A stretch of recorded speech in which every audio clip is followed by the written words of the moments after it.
Well, welcome to this webinar. The coming hour, we will hear all about how to tell a story with your data. I think I can speak for all of us if I say that analyzing data is one thing, but presenting this in a logical and, of course, attractive way in papers, on posters, or at congresses is another very important aspect, which is not highlighted in our current curriculum, unfortunately. So that is something that a lot of PhD students struggle with. Here you see the board. We are currently all doing our PhDs in different centers in the Netherlands. And well, actually we're presenting the PhDs from the Universal Medical Centers. We are the Promovendiclub. We are this organized by PhD students. We are 4 PhD students. The goal is to actually connect all plastic and reconstructive surgery PhD students in the Netherlands and to learn from each other and to inspire each other by organizing social activities, providing newsletters every 3 months with information on PhD courses, congress dates, published papers, and other useful information, educational activities such as this webinar.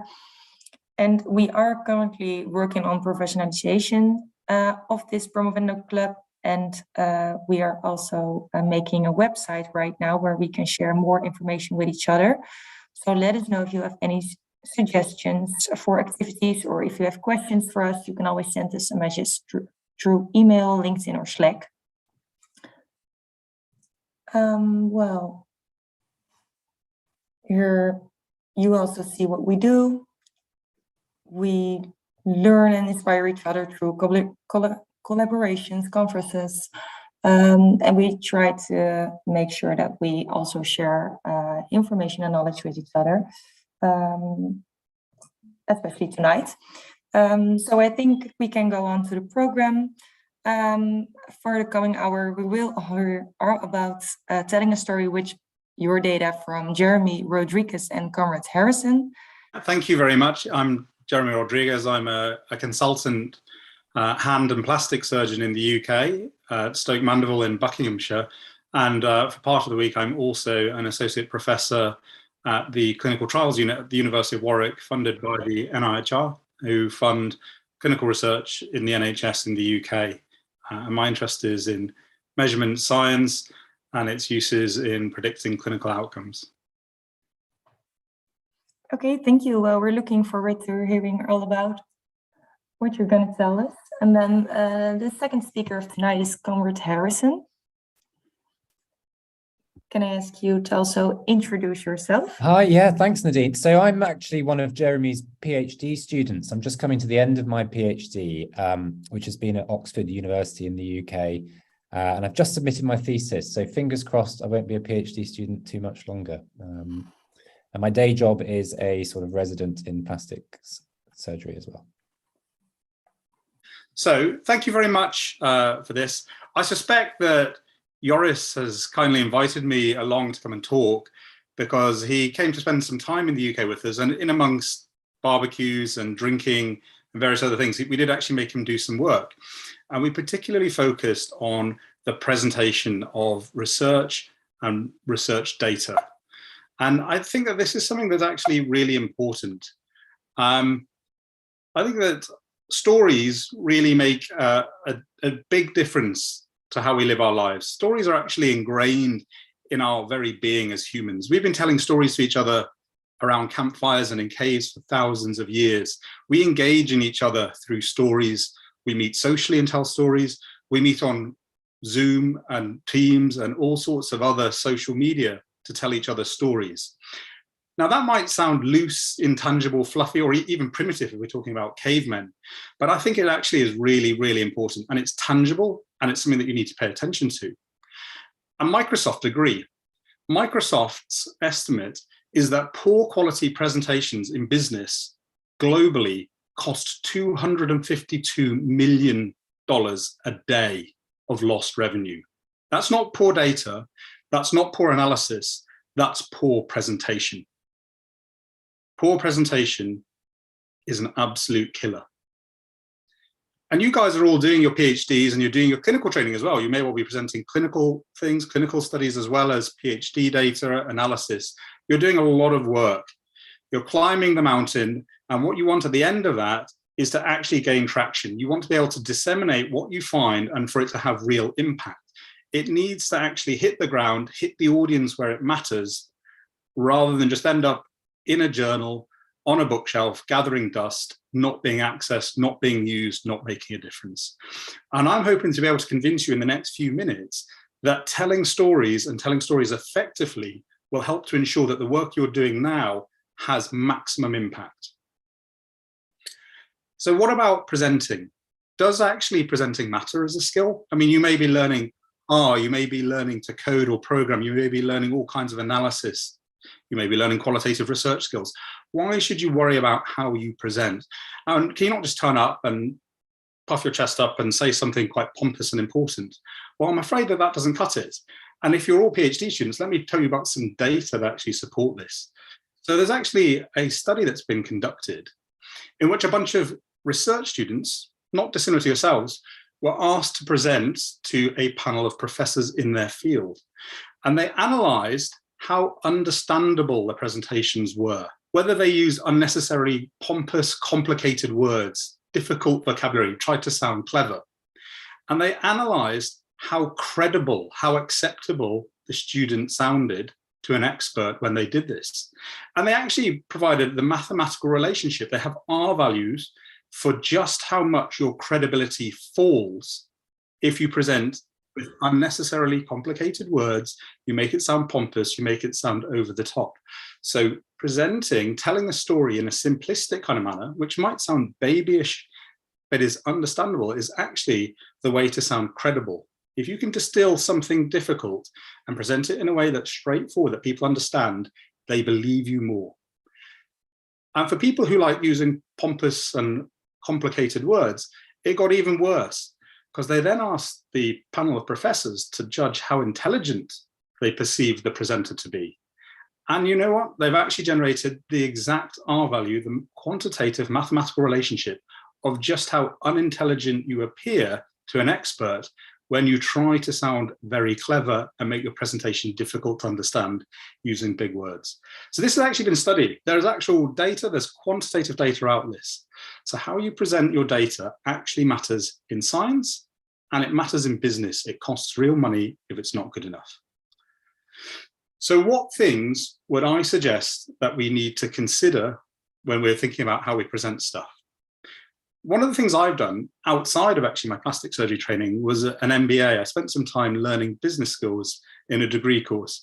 And there's some things that I think are really useful that you can pick up from there and bring into clinical work and presentations at clinical meetings and academia and presentations in research meetings as well. So some of the things I think we should talk about are segmentation. This is how you split up a group of people. And the group of people I'm talking about here are your audience. Who are you presenting to? That's something that you might not be able to control. The audience attends, they're out with your control, but you can analyze them, you can prepare for them, you can be ready for them.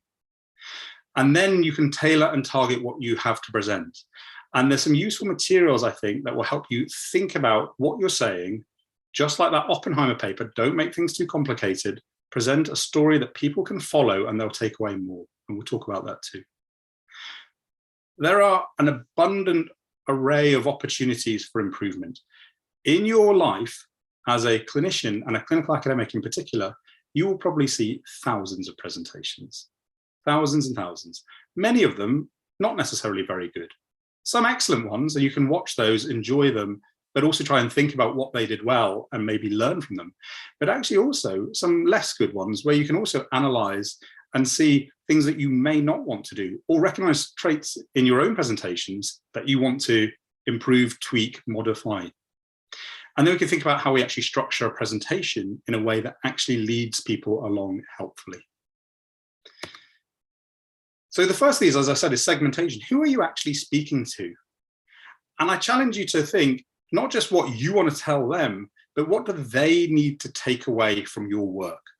Not what was the hardest thing for you to do, but what's the most important thing for them to harness, to use, to put into practice? What do they actually want to know? Now, I don't know if any of you have come across this book. Richard Feynman was one of the most celebrated professors of nuclear physics in history. And he wrote a book, and this book, 6 Easy Pieces, actually summarizes a lecture course he was asked to give. This was a series of 6 lectures, and he said it was one of the most difficult things he ever did. because he was working at the cutting edge of nuclear physics, yet he was asked to give 6 lectures that explained quantum physics to arts students. So what he had to do is take all the cutting edge detailed knowledge he spent many, many years researching, developing, publishing, and then strip it back, understand where they were to begin with, how much understanding they had, which was not necessarily very much, what was really important for them to know, then package it and deliver it into very short presentations that were tangible, digestible, and easily retained. And the book's still available today, and it actually sells very well. But I think what's really interesting here is the exercise you have to go through to take what you're doing now and strip it back to an audience who haven't necessarily spent years and years doing a PhD on exactly what you're doing, and then present it in a way that they can absorb something in maybe just a few minutes. And part of this is also about how you then target things. So we've talked about language. If you use complicated language, you might think you're sounding clever, but I'm afraid to the expert out there, you're not. But how can we conceptualize this a bit better? Well, you may also have come across this. This is another book from a different field. This is from a Nobel Prize winner in economics. And David Kahneman talks about thinking and how the human mind works and makes decisions from a very non-biological perspective. So he simplifies things down into type 1 thinking and type 2 thinking. And type 1 thinking is the kind of relaxed thinking. You're at the cinema, you're sitting back in a chair, you have popcorn, you're just enjoying the film. You're not concentrating too hard. You're watching it, you're absorbing it, and it's enjoyable. Type 2 thinking is where you are being challenged. You are concentrating, it's difficult to follow. You sit forward, you furrow your brow, you doubt what they're saying, you maybe don't really believe them, and you scrutinize and analyze every word that comes out. This is how your audience are behaving. And again, using complicated kind of language or a presentation that's difficult to follow can flip your audience from this kind of type 1 thinking in which they're likely to accept what you're telling them and enjoy the presentation into type 2 thinking, where they're suddenly scrutinizing you, analyzing everything and doubting what you're saying. So if you can structure your talks in a way that keeps everybody in type 1 thinking, you're more likely to get a nice round of applause, a standing ovation, and acceptance of what you've said. And I challenge you to think about how you present what you've got, how easily digestible it is for your audience, and how that might help them be more receptive to what you want to tell them. So we talked about constant improvement. Okay, and this can start with analyzing yourself. We all think we do a great job. And in the old days, pre-COVID, where you were presenting on a stage, you had a flurry of nerves, you gave your presentation as best you could, and then you had no real idea how it went. People gave you a pat on the back in the bar and said you did a good job, but you weren't really sure.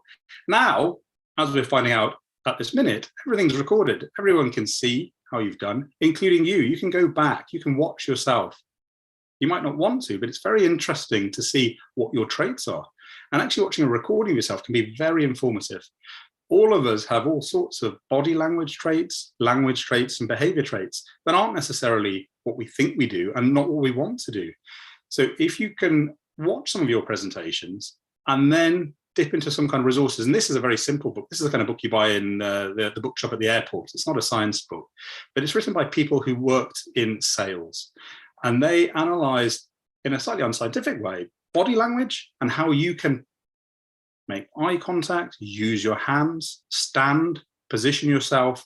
Okay, it's maybe a bit out of date for the kind of modern webinar, but it still holds some of these key principles of how you can modify how you behave to make presentation and interaction with other people more effective. And like I said before, you will see good examples from people who present brilliantly, and you'll also get the opportunity to see not great ones. But you know what? If something is not great, you're not enjoying it, maybe try not to switch off. Don't just dip onto your iPhone and start looking at social media.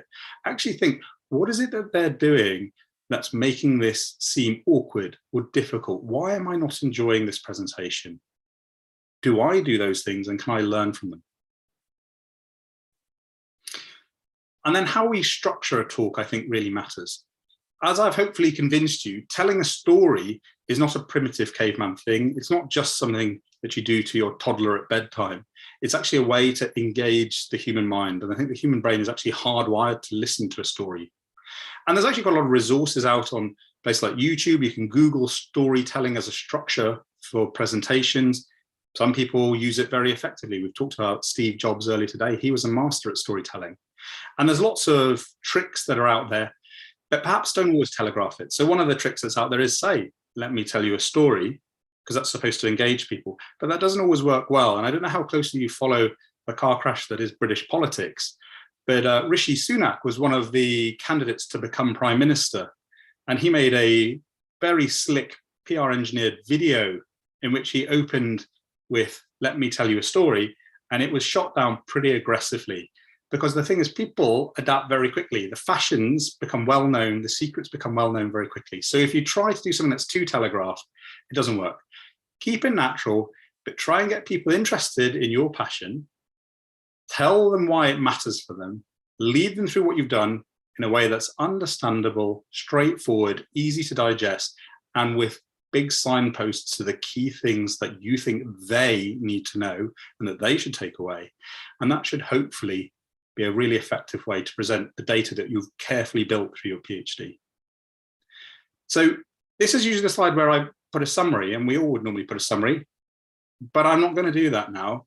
Instead, I hope you've enjoyed this talk. I don't know if you have, maybe you haven't. I'd rather you look at a blank screen and stop and think about what I've said and how I've said it, and analyze whether you actually feel that was effective. If it is, are there things that you already do and you can confirm in your own practice? And if you thought this talk was terrible, that's also great, because you've probably also learned a lot about things you don't want to do when you present your own data. So thank you very much. Cool. So I've been asked to talk about data visualization, and that's actually not something that I'm really an expert in. So rather than giving you a nice sort of talk about what to do and what not to do, I'm actually just going to share some tools that I think might be of interest, and then you can take them away and have a go with them and start playing around creating your own nice figures, presentation slides, and documents. So I'll start with a bit about me. My name's Conrad. There I am. And I've never been particularly creative at all. In the UK, in the schooling system, when you're about 14 years old, you can start to choose which subjects you're going to specialize in and then which ones you're going to drop. And at that point, my school was very supportive because I tended to do all right in exams, and they told me I could do anything I like as long as it wasn't art. They said, you have to drop art. Your hand-eye coordination is terrible and you've got no attention to detail whatsoever.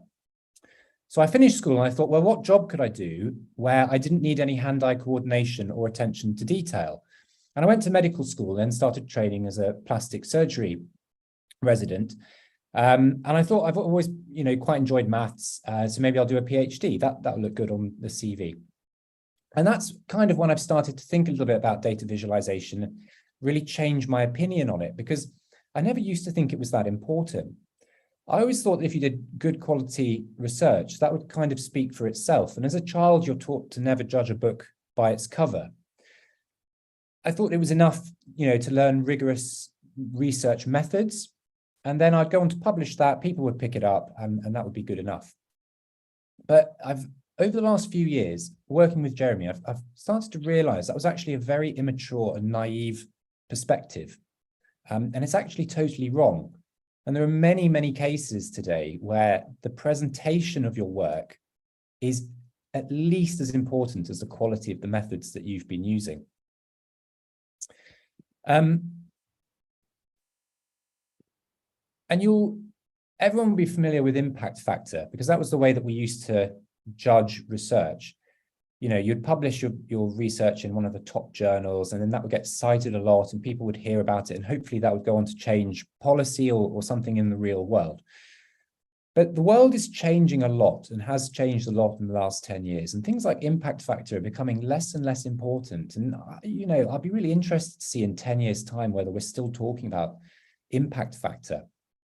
If you think about the news, people don't really get the news nowadays from buying a newspaper in the morning and sitting there reading it with a cup of coffee. We've all got apps, the internet, social media, and that's how we tend to get and digest our news. And you might be familiar with this altmetric score that I've got up here on the screen.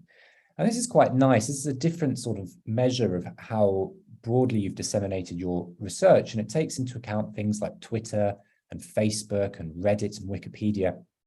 And there are all these different ways that we can then go on to communicate our research. And you might think that's great. You know, it's easy to go and spread the word now because we've got all of these tools for communication. But actually, it's a massive problem because everyone is communicating at really high volumes nowadays. And that means that we're competing for your attention. So on Twitter, you are directly competing against Kim Kardashian for people to click onto your research articles. And you need to think about that. You need to think, how am I going to get one over on Kim Kardashian when you present your research? I wanted to give you some examples of good presentation and bad presentation, but I didn't really want to offend anyone. So I've pulled out this poster, which is one that I made in 2015. And this is an example of horrible presentation. You know, this is absolutely dreadful. And I was trying to, you know, Jeremy talked a little bit about reflecting on talks that you think went well and went poorly. And, you know, I thought maybe we could reflect together on this presentation that I gave in 2015. This follows a very sort of traditional poster presentation kind of style, where I've basically taken a 300-word abstract and I've printed it out on a sheet of A3 paper. And my plan here was that I was going to stand up next to my poster and 4 or 5 people would come around and start talking to me about it. But looking back, that was actually a really stupid plan. Because if I'd put something on Twitter, maybe 400 or 500 people would have engaged with it rather than 4 or 5 people. But no one in real life or on social media wants to engage with this. Because here, look how much writing you've got here. And Jeremy talked a little bit about sort of type 1 and type 2 thinking. This is all type 2 thinking. And what we want is type 1 thinking. References. Who's actually going to go and look up those references during a conference? What are these? Excel bar charts. They look so budget. They look awful. They don't even start at 0. I've tried to deliberately change the scale here so that the differences look bigger, which is just, you know, it's really amateurish. And then, you know, I'm not sure what I was going for really with this sort of gradient color scheme here, which is clearly just pulled out of a stock Microsoft PowerPoint presentation thing. So this is horrible. This is really poor presentation skills. And have a little think about, you know, see if you can spot anything else in this poster. Why is this so, you know, miserable? This is a poster that I did last year, and I think this is a bit better. I don't think it's great, but I think I've definitely learned quite a lot. What have I changed here? So there's a lot less text. So this is more type 1 thinking and less type 2 thinking. It's still not great. You know, look how many words I've emphasized in this first sentence. You know, there are more words emphasized than there are not emphasized, which completely defeats the point of emphasizing one of, you know, words in your sentence. There are too many colors.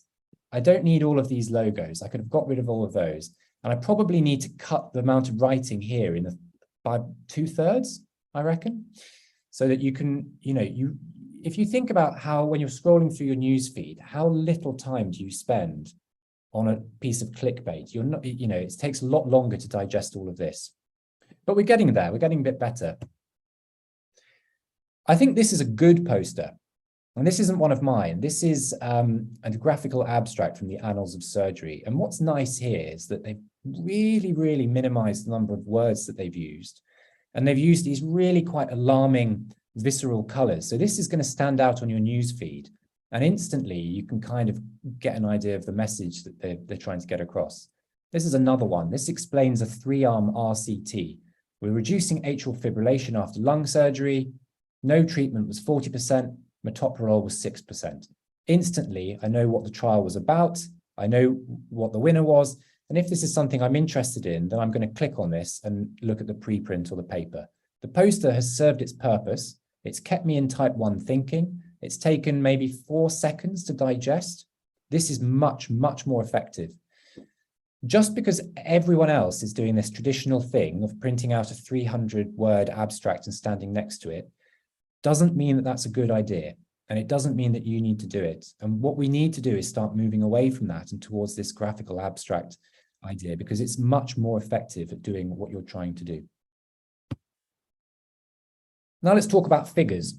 This is a genuine figure that I produced in 2015, and this is even worse than the poster I think I presented to you. Now, the first thing is a major red flag for me. If you see someone has created a figure in Microsoft Excel, there's a good chance you can throw that paper in the bin and you don't need to read on anymore. Because what it's telling you straight away is that that person hasn't bothered to go off and learn a proper statistical software package. And then you start to wonder, well, have they bothered to go and learn about research methodology? Do they really know what they're doing? I always find this a huge red flag when I see an Excel figure, and I never ever do them again. And then if we want to go into some technical detail about this, you know, it's stupid to interpolate between these points, because how do I know that the pattern actually didn't go something like this, right?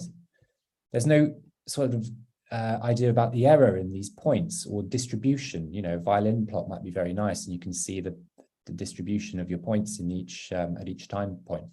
And this 30% target, it's not really clear whether that's relating to my mastectomy rate or the seroma rate. So it's, you know, it's just a pretty useless figure. It's not good. But the thing I'm trying to get at in this talk is that other than just getting across your results, that your figures will set a tone for your audience. And if you create a figure like this in Microsoft Excel, the tone you are setting is one of unprofessionalism. It just looks amateurish. And so I always try to do something different now. So this is a figure that I've created this year, and you know, it tries to get across a pretty simple point that this thing is related to this thing, but it also tries to set a tone, and that's one of simplicity. Everything is kept really minimal in this figure, and it just becomes very, very easy to digest one simple point. This is another figure that I've created. This is basically showing how different symptoms are related in a certain condition. And it's doing that, but it's also setting a tone. It's doing something else. This figure is slightly unusual. It's not really one that everyone will have seen lots of. It's not very familiar, and that makes it eye-catching. So you see this and you think, oh, I haven't seen that before. I wonder what that is. And then I've got your attention. And then we can go on to explain a point. So it's adding a little bit extra. It's not just conveying your data. This is a figure from a paper where I'm trying to explain quite a complicated bit of science to a lay audience. And throughout the whole paper, what I'm trying to convince the audience of is that this stuff is actually really understandable, and you don't have to be afraid of it. And it's, you know, you can get this if you just take your time and go through it. And I've tried to convey that in the figure a little bit here. I've chosen the fonts very carefully, the colors very carefully. The background is completely white. And this is meant to be kind of relaxing, and it's not meant to put you off, because you're already probably slightly put off by quite a technical concept. And it's slightly different to this figure, where I'm writing a paper for a very technical audience that are all going to be very, very familiar with the concepts that I'm talking. And here I want to convey that sort of sense of professionalism. And again, your font choice, your background choice, your color scheme choice, that can all help to create that impression for your audience. But you can't do that in Microsoft Excel because it's not versatile enough. So you need to spend time learning how to use a proper statistical software program. You don't need to spend money. There are a couple that are free and are absolutely excellent. My preference is R, but I'd also recommend Python. It does something very similar, and they're both, you know, fantastic tools. They're free to use, open source. In R, I'm not sure about Python, but R has over 15,000 different statistical software packages that can do pretty much any sort of analysis that you can dream of. And the thing that's really great about these, that while there is a bit of a learning curve, and the first couple of weeks are painful because you have to sort of learn a programming language, and that might put you off quite a lot, there's a huge amount of support online where you can learn how to do this, and you can copy and paste other people's code and play around and start to generate really nice figures. And I just wanted to show you a couple of these websites in case you're not familiar with them. So the first one is data2viz.com. This is really good for learning about data visualization. So you've got your data set. You're not sure how you're going to present this as a plot, but you can go on to here. You can start figuring out, well, I've got two numeric variables and they're ordered. So maybe these are the sorts of plots that I should do. And you can go through and it will give you all these sorts of ideas for different ways that you can display your data. A really nice source of inspiration. Our graph gallery is one of my favorite websites, and it's one that if you're using R, you should really have heard about. This will give you code for free that you can copy and paste and change and start making really nice quality publication standard plots that look like this. This would have been a much nicer figure than the one I drew in Excel in 2015. And it's not that difficult because you can copy and paste the code that's already on the website and just swap a couple of bits for your data, and you look much, much cleverer than you actually are. And then the other thing is to start getting into people who are really good at data visualization. So if you go on Twitter and type in the hashtag data viz, you can find some people whose full-time job it is to do this kind of thing. And they often will give you code for free. And if they don't give you code, they can at least sort of give you ideas. I really like this guy, Cedric Scherer. And he's a sort of professional data viz guy, but he publishes all these beautiful figures and often gives out code as well that you can basically just steal. And it's fine to do because it's all open source. So those are some nice resources that I just wanted to share with you. If it's all right, I'd like to move on to talking about presentation. Jeremy's talked a lot about presentation skills and storytelling, but I'd like to specifically talk about presentation slides. This is a slide that I produced for a talk in 2015. And again, this is absolutely terrible. And the reason it's terrible is because there's too much writing.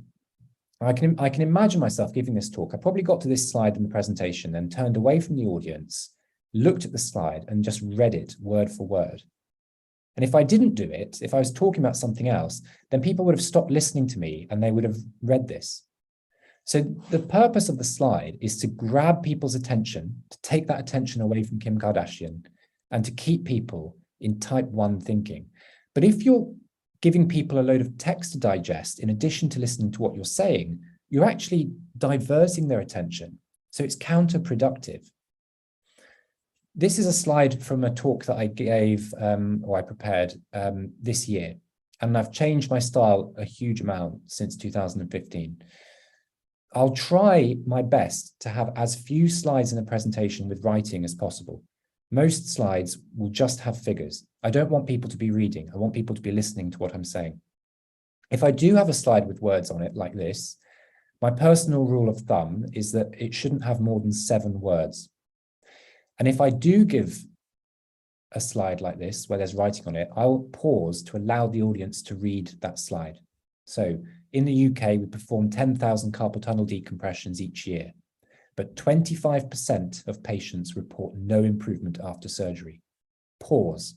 And in that pause, I read it again in my head, and I allow the audience to read that. And then that point sinks in. I've deliberately chosen quite a clean font here. I've chosen contrasting colors and a picture that sort of goes quite nicely with it. I get my pictures from Unsplash, which is a website, but you can Google Creative Commons images, Creative Commons licensing imaging, and there are a few websites that will give out these copyright-free images that you can use in your presentations. I've also started to move away from Microsoft PowerPoint in the same way that I've moved away from Excel, because PowerPoint is used by everybody. So it's very difficult to stand out if you're using PowerPoint. And it's also, it can be slightly budget as well. So I've started to try and make my slides in, actually in reveal.js, which is an HTML-based platform for making slides, but I don't use it through reveal.js. I use Quarto, which is basically R infrastructure. So you can, once you've learned a little bit of R, you can start creating your presentation slides in R. This is better than PowerPoint. So I really don't like the custom animations in PowerPoint. I try to avoid them. I think they look really tacky. But with one line of code, you can have really quite nice animations through Quarto that don't look that unprofessional. You can have interactive slides as well. So oh yeah, you can see this. So can you see I'm scrolling around on this map? My internet connection's not so great, so it's taking a bit of time to render, but you can have these interactive slides. You can draw on them as I've been doing. You can zoom in, zoom out. It's all quite handy. you can take it one step further, and you can actually even embed fully functioning apps into your slides. And this is a really nice tool for teaching. So this is an app that I made during my PhD. I can type in some numbers into here. And this changes, and then I can draw on it and explain whatever it is that I'm explaining to the audience. I've got tabs here within the PowerPoint slide. You just can't do this in Microsoft PowerPoint. And when you start doing this, people will look at it and they'll think, oh, I haven't seen that before. That's very clever. But it actually isn't that clever because you just copy and paste from a template and change things slightly. It's an easy win. So we've ditched Excel for R or Python, and we've ditched PowerPoint for Quarto. And the third thing I'm going to tell you to ditch is Microsoft Word. And instead, you should consider for high stakes documents like your thesis or for papers or your CV, you should consider LaTeX. This again is a free programming language that has a huge amount of support online and stock templates where you can copy and paste, tweak a couple of things and trick people into thinking that you're a lot smarter than you are. I wrote my whole thesis in LaTeX, and that was, to be honest with you, there was a learning curve, just like R. And the first couple of weeks, I did send Jeremy a few text messages complaining about it, and it was a slightly painful process. But at the end of the day, I managed to learn it, I delivered it, and it is way better than anything I could have made in Microsoft Word. This is one page from my thesis. It's got a context page for the chapter. That's all automatically generated. It's in a PDF document. If I click on one of these things, it will take me to that part of the chapter. This is one of the pages from that chapter. The figures are nicely aligned. I don't need to worry about text wrapping around it. Equations come out beautifully and are automatically captioned.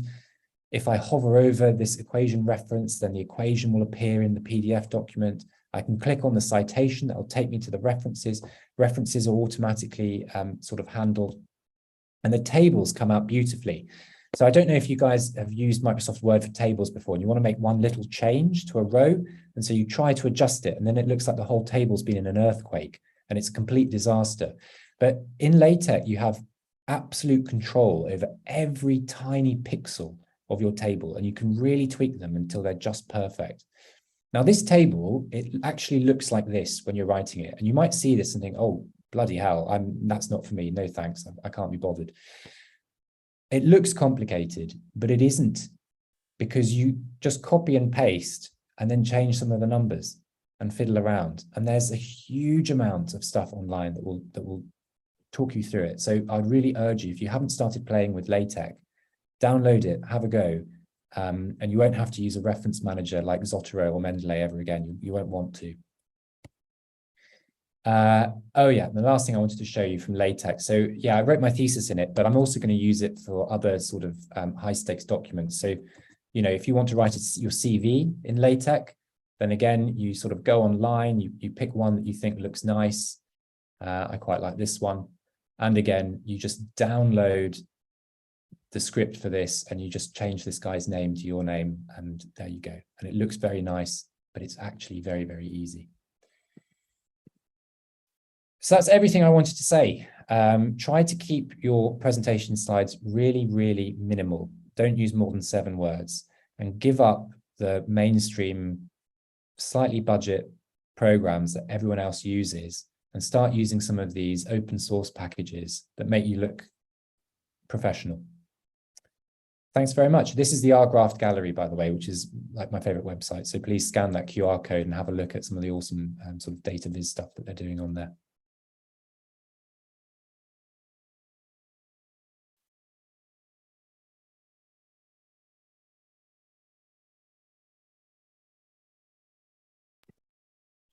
That's really cool, Conrad. Thank you very much. An excellent presentation.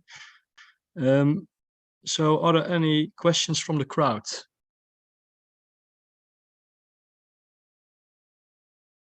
I see Bente raising a hand. Yeah, thank you very much for these excellent presentations. I really enjoyed it and I learned a lot, to be honest. First, I have a question for Jeremy. Well, I do sometimes struggle with presenting a study which we use quite complex statistical methodology.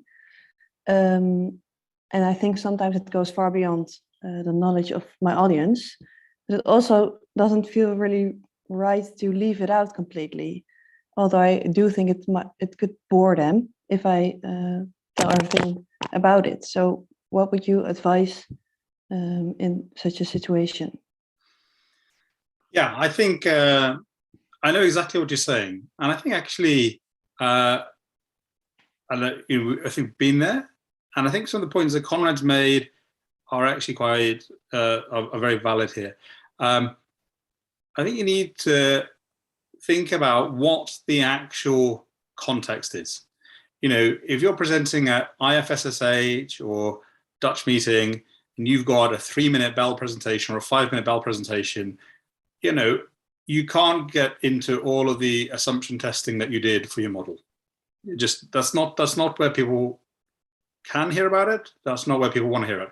You might want to condense it to, we built a model following standard assumption testing. That's kind of fine, So you might give a nod to what you're saying if you think that's important for your audience. And I'll be honest, maybe if you're presenting in a panel like this where everyone's doing a PhD, you might want to do that, sure, in your 5 minutes.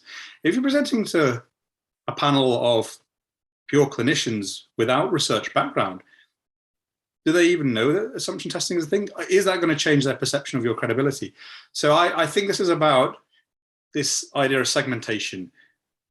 From the population, who exactly are you talking to today? And what is it that they want to hear about? Yeah, sure, if you're presenting to us guys, yeah, we want to know that you did some assumption testing. We don't need the ins and outs of it all. That's not the 5 minutes. Don't spend 2 minutes telling me about that. Just mention that you've done it and move on to present the actual key findings. But the nod to that will be appreciated. And people may well click on your link at the end to go and read it. They've then got a half-hour lunch break to sit down and break it down. So I think there are times to drop details in just for completeness, but not the full granularity, not the full forest plot of everything you did, Thank you. But there are still times you can admit that and it's still valid and it won't change people's opinion.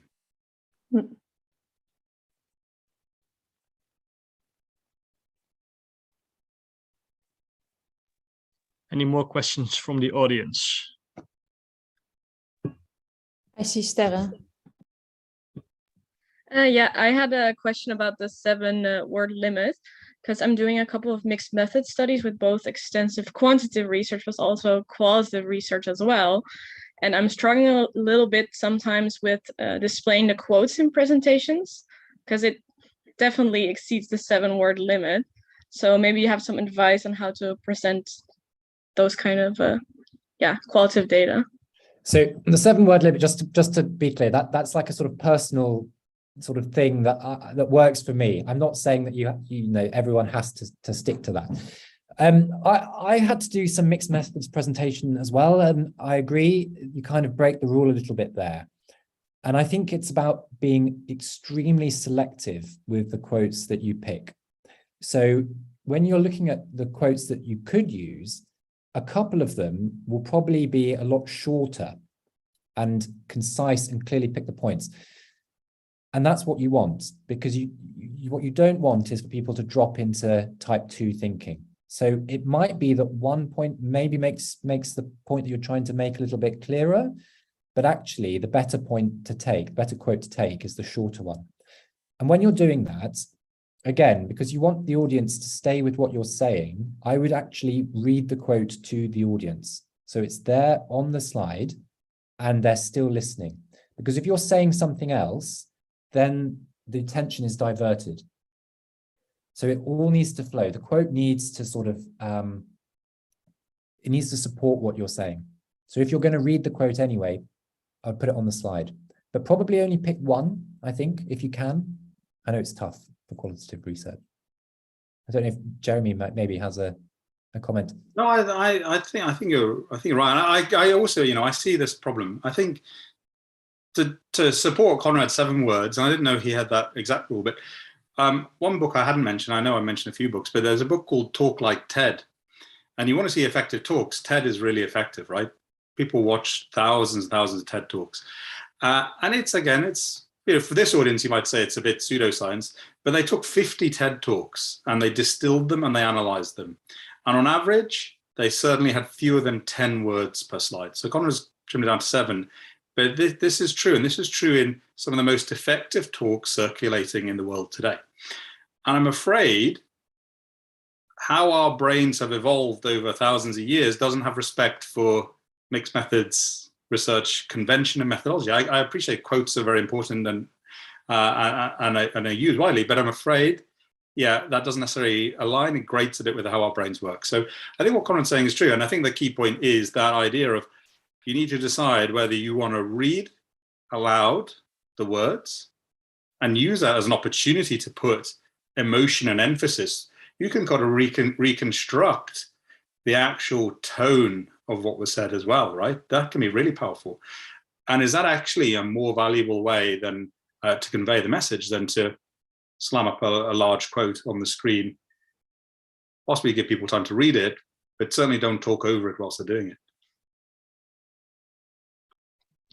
Thank Next you. question both. from Luca. Yes, thank you. Thank you so much for these brilliant talks, Jeremy. And sorry, oh my God, I forgot your name. Conrad. Conrad, sorry, I couldn't find you on the screen.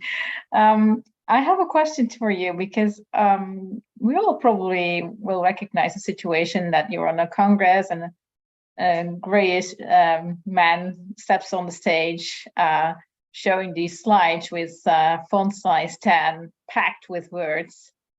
And you think, oh my God, this is gonna be this is also usually a keynote speaker or something like that, even like someone having like 10 minutes or 15 minutes of speaking time. And at that point you think, oh, this is gonna be a long 15 minutes. I really like the fact that the young new plastic surgeons here are looking into how you could present in a more effective way. But what would you think about how we can change this like community-wide? Because I think that every message in any congress would become better if all presentations would be more easy to follow. Yeah, it's a challenge, right? And you know, I'm getting older. I'm probably the oldest person here, and you know, you get stuck in your ways. I'm stuck in PowerPoint. I'm stuck in Word. I'm looking at Conrad's talking. I've got some changes to make. I've got to upgrade what I'm doing. But you know, I think if you've got the power to control how the Congress is structured, meeting structured, you've got an opportunity there. I don't know, there's something interesting happening the BSSH meeting, in which I'll have the pleasure of giving lots of Joris's talks because he's not coming. The Bell session is not slides, it's an infographic, one slide only. You can put 1,000 words on it if you want, but you got 3 minutes and you've been told to make it an infographic. So, you know, I think, you know, we have an opportunity again to break the mold. Why does it have to be standard slide approach? You know, why does it have to be done this kind of way? And I think if you're running meetings, again, you might want to think about how you could structure the meeting to make it more interesting, to make it more interactive, and to make it more digestible. How can you help presenters who maybe, you know, everybody has their fortes. It might not be somebody's forte presenting, but how can you actually help channel the meeting so that everybody there gets most out of it? I think things will change, but it might just happen a little bit more slowly than you want, because of natural evolution. You know, every single news outlet now has an app and a social media page and a website. No one's just relying on selling newspapers, because if they do, then they lose out on a huge market share. And again, people who put up slides with 150 words of them are also losing out on a market share of the audience attention. And if you give high quality talks with parsimonious slides that go down really well, you'll get invited back to come to these conferences. And I think things will naturally change just because the world is changing. And, you know, back then, 20 years ago, maybe we had longer attention spans because we weren't competing with Kim Kardashian. Maybe we would actually sit down and, you know, read a slide like that, but people definitely don't nowadays.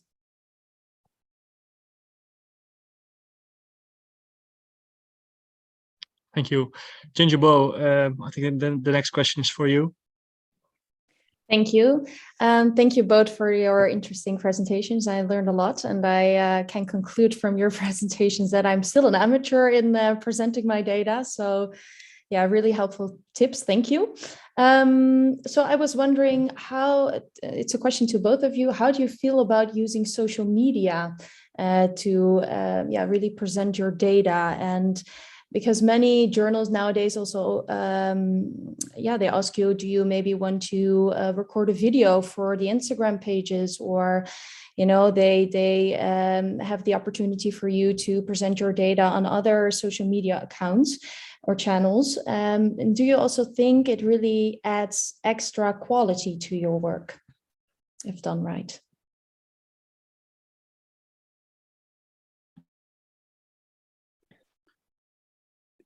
Jeremy, let's go first. You go first, Jeremy.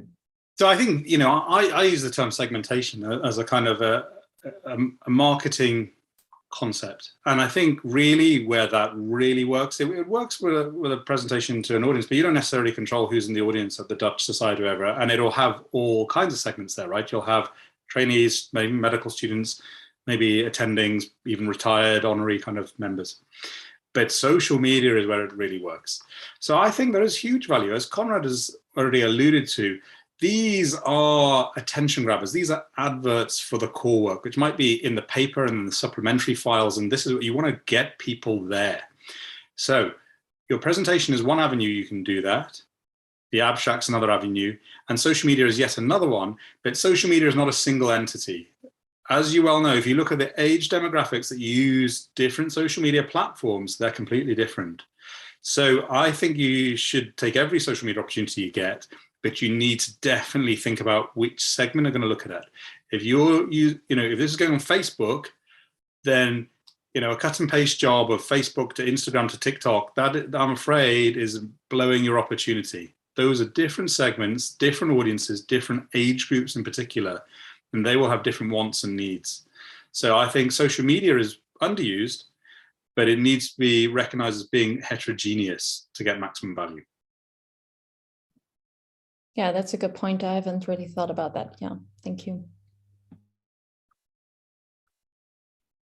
I also have a question myself, and that's for Jeremy. So when you prepare for your own presentations, how do you practice for them? So do you speak the words out loud, for example?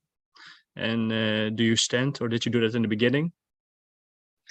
Yeah, I mean, I think, you know, like everybody, there's been a work in progress. It continues to be a work in progress. At the beginning, I had to do a lot of kind of rote learning, a lot of speaking aloud, speaking to somebody else, you know, your other half, your partner, a friend, somebody else. I like to think that I've got a bit better over the years, but I must admit, I still do talk to myself. I mean, maybe I don't do it on the tube or the bus because, you know, people look at you a bit funny if you're mumbling away to yourself. But I often find, you know, I don't know what other people find. I still today build slides that I think are going to work, and the sequence is going to work. And then I just mumble through it to myself, and I realize that actually it's out of sync. And actually the story doesn't flow because actually the slide 3 should come before slide 2, and then change it around. I don't know. I personally find that useful.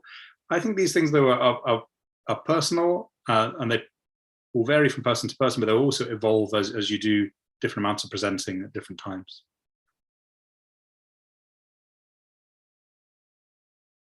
Thank you very much. So one last round of questions. Does anyone have a question but is afraid to ask it? You can also just type it in the chat box if you'd like. I see one more hand from Bente. Yes, thank you. I have one last question for you, Conrad. I was wondering, well, you told me to ditch Excel. I already ditched Excel, so I was happy about that. I'm using R. I'm not as good as you in making these beautiful graphs yet. So I tried to use ggplot2 as a package. Do you have some other recommendations for packages to use? I think it depends on what you're trying to do. So my favorite package is Google. every problem that you've ever had, someone else has already had it. And the chances are someone has posted a solution on Stack Overflow. ggplot2 I will use for 90% of the figures that I draw in R. It's an excellent package and it's very, very versatile. But other packages are available, and there will be, if you're trying to do something quite specialist, then maybe you do have to sort of use a slightly different package. The best thing to do, though, I think, the best starting point is honestly the R graph gallery, because you take someone else's plot, you change it slightly, and then you think, actually, this doesn't quite work. Then you will look at another plot that has an aspect of it that you like, and then you'll borrow a little bit of code from there, and you'll start to build these up, and it gets easier and easier, and you'll find that you can end up then borrowing your own code for figures. In the same way that maybe if you're doing a presentation, you can borrow slides from a talk that you've given before, you'll be borrowing chunks of code from your own sort of your own sources. The other one that I recommend, though, is GitHub. So a lot of people are now putting the code for their papers on a GitHub repository. So there might be some authors that you really, really like because they have fantastic papers with beautiful presentations. It's always quite nice to just check if they've put their code and made it available, because then you can just, again, copy and paste. It's all open source. But start with Google. Thanks.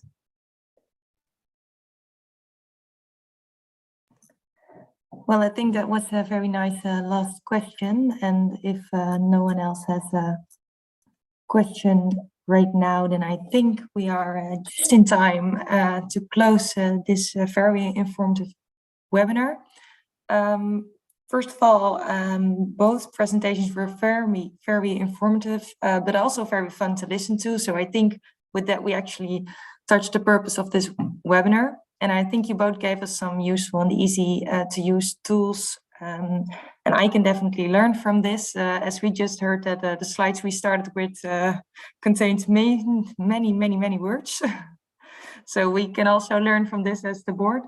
I want to thank you both, and we sent a present your way. So I think that's coming in the coming days somewhere, but I'm sure it will find you.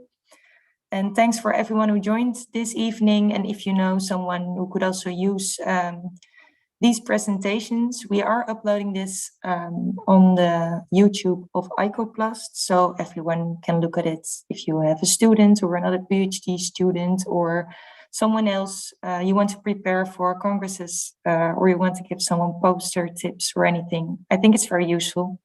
So I think a lot more people will look at it eventually, but we have with some nice audience. I saw one camera was contained 4 people, so I think we touched 40 people this evening. So thank you all for coming, and well, have a great evening. Thanks a lot. Thank you so much. Thanks for having us. Thank you. Have a nice evening. Have a nice evening. Bye. Thank you.